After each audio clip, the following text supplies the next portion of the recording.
Week back వరకు పగలంతా మా ఇంటి దగ్గర ఉన్న నైట్ అయ్యేటప్పటికి 10-10:30కి మా హస్బెండ్ మా అబ్బాయి తీసుకెళ్ళి వేద పాఠశాలలో పెట్టొచ్చేవారండి. చలిగాలికి ఎఫెక్ట్ అవుతాయి ఇవి అని చెప్పి.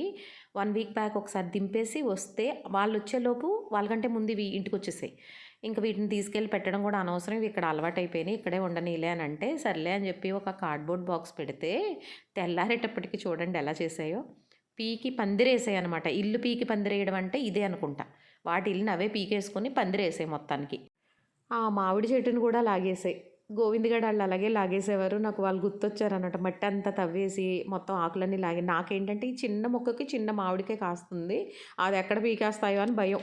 ఈరోజు గానీ, రేపు గానీ ఒక వీడియో పెడతానండి. వీటికి ఒక స్టాండర్డ్ హౌస్ అనేది నేను ఆలోచిస్తున్నాను. చూద్దురు గాని మీరు. ఆల్మోస్ట్ రెడీ అయిపోయింది. నేను ఇంటికొచ్చిన తర్వాత ఈరోజు గానీ, రేపు గానీ ఒక వీడియో పెడతా చూడండి. స్టాండర్డ్‌గా ఉంటది. కారు తీసిన ప్రతిసారి వీటిని లోపలేయాల్సి వస్తుందండి. భయం కదా! తెలియక కారు కిందకొచ్చేస్తాయని చెప్పి లోపలేసి కారు తీసి మళ్ళీ తీసుకొచ్చి వీడిని బయటేసి అప్పుడు మేము బయటికెళ్తున్నాం అనమాట.